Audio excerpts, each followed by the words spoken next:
Welcome to Magic to Millions, We document this guy's journey where I take this stuff. and turn it into this stuff.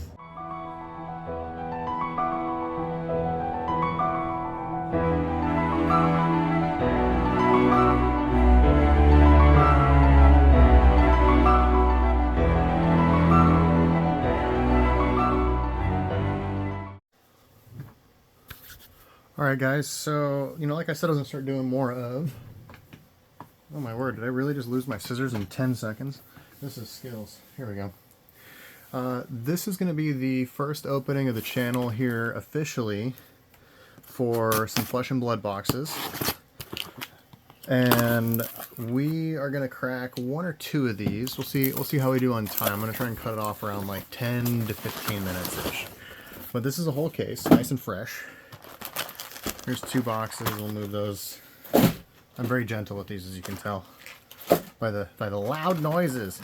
I ordered 540 boxes.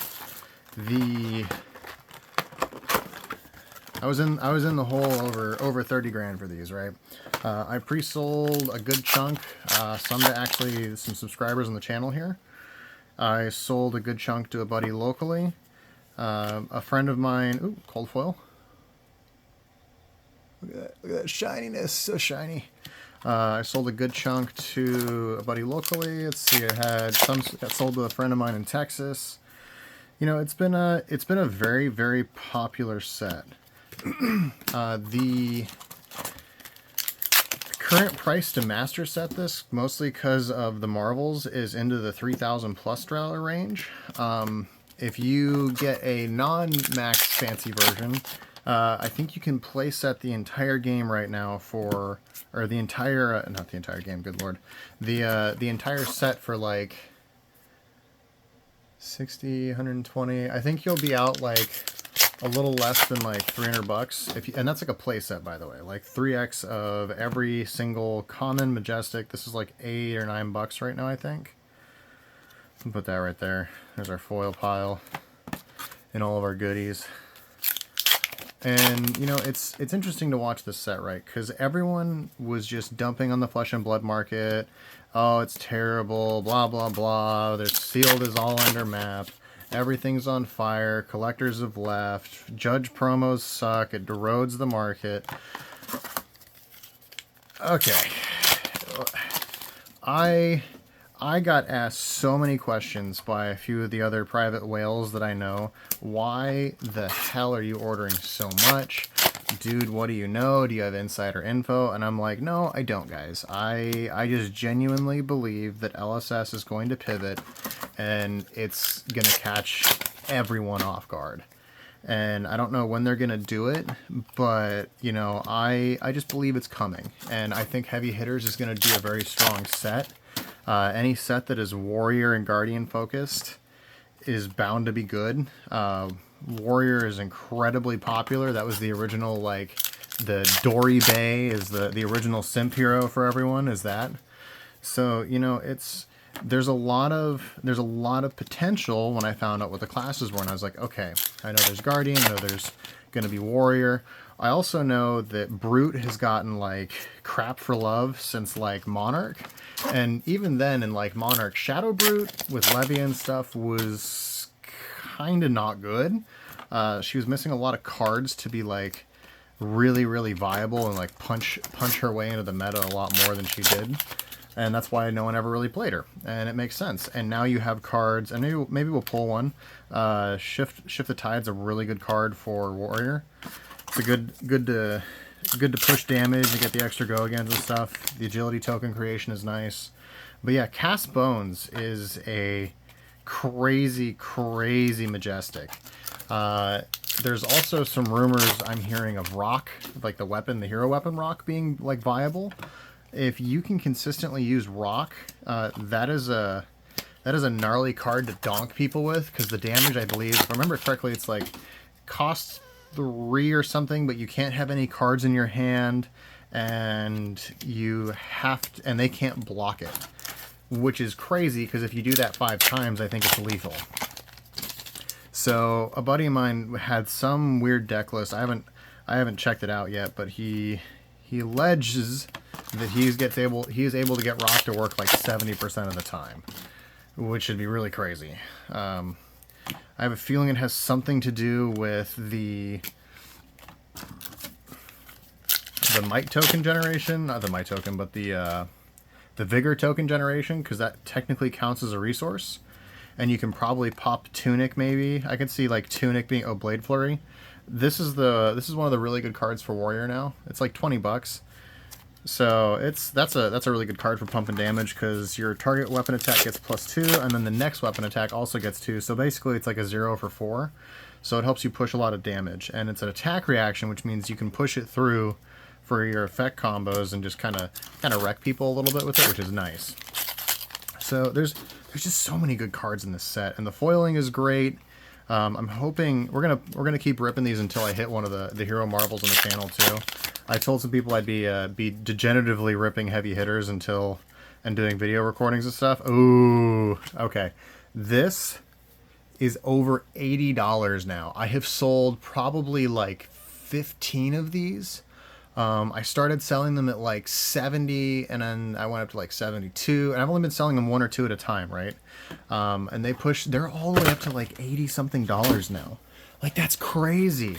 I'm gonna go ahead and crack 2 boxes, because as you can tell, I am not slow at this. I've had much practice already. So there's like some pretty crazy money in this set, and going back to like the master set cost, like it's over three grand to get a full foil master set. Like that's 1x of every. Oh, another cold foil. Look at that, first pack again. Just nailed it. Put that over there with the big monies. And it's crazy to me that people are still crapping on Fab with the market news that's come out, these marvels that there are. You know, the Kasai Marvel for this hero, actually, unironically, it's like $380 on TCG Player right now, and it's selling. Like, it's actually selling. And the KO Marvel is the same thing. It's like $330 or $340, and they're selling, guys. Like, the market's not dead. The market is actually just going freaking bananas, and no one is just listening and paying attention. And it's just like, I look like an absolute genius for going just donkey mode on this set.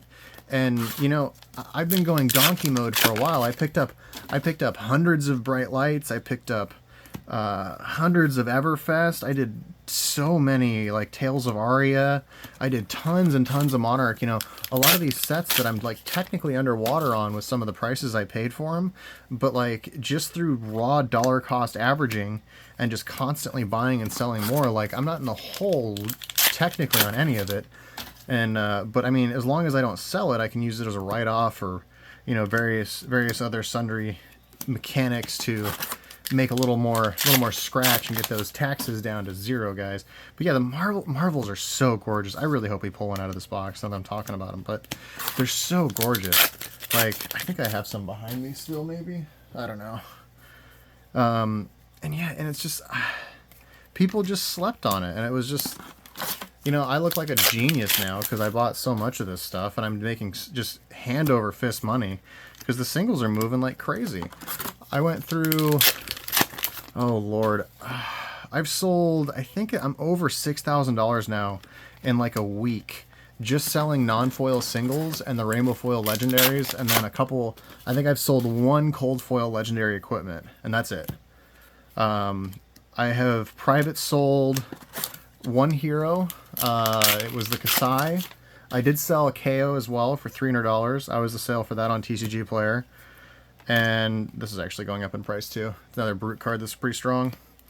And let's see, what was... Oh, and I sold an adult Victor, right? So the Marvel Kasai at $340, the KO at $300. Another Majestic. The Victor at $250. That puts me at $640. 900 and yeah, 900, call it $900, right? I only paid fees on 2 of the cards because someone bought one of them privately from me. You know, I'm looking at like $820 out the door for 3 cards. My whole cost basis on this entire set was like 35 or 36 grand, something like that. I just paid for a 36th or a 35th of my allocation with 3 cards. 3, not like 20, 3. And you know, like I said, I pre-sold a bunch of this too. So, you know, I'm on the hook for less than 20K now with how much I've pre-sold. And I know all the people that, oh, this is an Azalea card. I have not sold a single one of these because these are so freaking insane. Like, this card is actually insane. It should be like $30. Like, it's that crazy. I know there's only one allowed in the deck because it's a legendary specialization, but like, oh, and this is the brute card I mentioned earlier, Cast Bones. This is like 18, 19 bucks right now. Like, it's just crazy. Like, how much money is in this set, and everyone's like, Fab's dead, ha ha ha. And, you know, now I look like a genius, so winning. Should have listened to me, people. I told you to buy it. And if you guys listened to my video that I talked about this too, there's actually a video, and I think I had one person in the channel reach out to me, and then was it two? Might have been two. One guy I sold to, I don't remember, I think I had already been selling to him, and I asked him if he wanted some, and I don't know if he got it from the video or not, but he may have. But one guy 100% did, and I sold him cases, like, for a great price, and, you know, he probably made out like an absolute bandit, which is just crazy. So, you know, this is the benefits of being a subscriber and listening to the channel, and, you know, being in the right place at the right time for some of this stuff. But yeah, so real quick, cost on these boxes, we'll call it like, I don't know, we'll say 65 a box is like fair if you can get like a good deal. The paper packs are sick. This is 80 bucks. That's almost the boxes. There's another 18. That's a 20. So just those 3 cards, I've paid for the whole box. And I get to keep all of these lovely foils in here that I got. I have all of these other Majestics to go through in here. This is moving for a couple bucks. This is a couple bucks. This is a few dollars. I think this is like 7. This is going up. Here's another couple bucks, another dollar, couple dollars. This is like 8. You know, I have like $40 or $50 in profit just from opening these 2 boxes. And I'm going to be honest, because of how I pre-sold this stuff, my cost is lower than 65 a box now. And, you know, but 65 a box is like a really achievable price on a lot of fab boxes because people sell them for cheap and they want to move them. Distro costs might be like 57, 58 a box. They make $5 or $6 a box and they just get rid of them. So like finding them for $65 a box is not impossible. But yeah, guys, that's kind of the first fab video. This one's went pretty good. I'm going to cut it off here in a second, but yeah, this set is absolutely crazy. Here in probably another 2 weeks when I'm actually done opening everything and getting everything sold, I will go do a Monday update video for it and talk about the cost points that I made, how much I was in for, how much I ended up making roughly, and then kind of what I'm going to be doing. And I should have my master set put together by then as well, and I'll be able to showcase that in the video too. And that's honestly where I'm going to take some of my profit and dump it just so I don't have to worry about paying taxes and stuff on it. But because, you know, inventory. Very pretty inventory. But yeah, guys, I'm going to go ahead and wrap it up there. I will talk to you guys later, and have a good time, and bye for now.